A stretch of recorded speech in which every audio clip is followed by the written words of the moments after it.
Rimanendo nella definizione di Marvin Minsky che intelligenza artificiale sono sistemi algoritmici che fanno cose che a me richiederebbero intelligenza, possiamo utilizzare sistemi di questo tipo in tantissime declinazioni diverse. Ad esempio, possiamo applicarli in ambito medico, possiamo assistere le diagnosi, possiamo assistere i processi clinici e le decisioni, possiamo aiutare ad analizzare risonanze magnetiche, possiamo aiutare ad analizzare esami come la PET, possiamo analizzare radiografie, possiamo processare dati clinici in maniera molto efficace, molto efficiente e molto precisa con questi sistemi.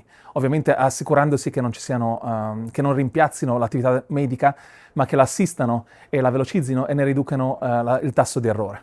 Da questo punto di vista sicuramente l'intelligenza artificiale può avere dei benefici sociali non indifferenti. Esistono un sacco di circostanze nelle quali modelli generativi e modelli linguistici può comportare dei rischi. Okay? L'esempio classico sono le allucinazioni, quindi il fatto che i modelli possano produrre testo, concetti, affermazioni non vere, okay? Generate su base probabilistica ma non su base fattuale.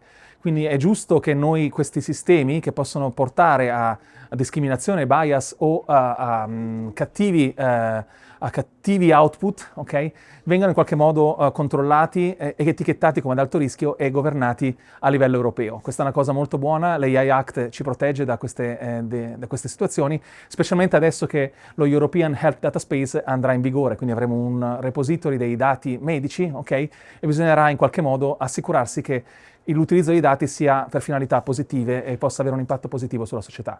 Non sono gli unici tipi di rischi, abbiamo l'utilizzo di modelli generativi può essere fatto in maniera maliziosa per controllare e sterzare il dibattito pubblico e inquinare le discussioni all'interno dell'Unione Europea. Dobbiamo mantenere alta l'attenzione e assicurarsi che certi tipi di dinamiche vengano identificate e ci sia una reazione di qualche tipo a livello comunitario, che tutti quanti si remi per avere una informazione pulita e sana, in modo che il dibattito resti sano. Ora i grandi player sono principalmente americani e cinesi da questo punto di vista, dal punto di vista dell'AI generativa.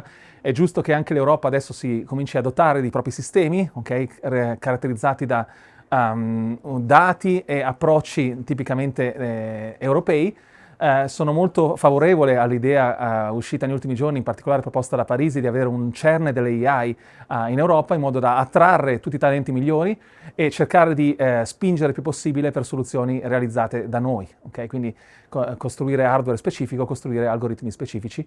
Anche in Italia ci si sta muovendo in questa direzione, abbiamo alcuni esempi di LLM, modelli generativi addestrati con contenuti italiani e funzionanti in lingua italiana. Credo che sia una buona direzione per avere cose più allineate alla nostra cultura. L'università ci aiuta tantissimo dal punto di vista del trasferimento tecnologico, l'ufficio Pink di Ca' Foscari è veramente molto in gamba da questo punto di vista. Siamo assistiti molto bene, quindi molte delle nostre invenzioni, scoperte e attività scientifiche arrivano fino al punto di essere brevettate ed essere pronte per la produzione con un TRL molto avanzato. Quello che mi piacerebbe che la Regione facesse fosse in qualche modo di facilitare l'incontro, il match con l'imprenditoria, con gli investitori, con i business angels, come vengono chiamati, in modo da ridurre il tempo per andare sul mercato, in modo da portare tutti questi prodotti che hanno un grande potenziale, un grande valore sul mercato in fretta e in maniera ottimale.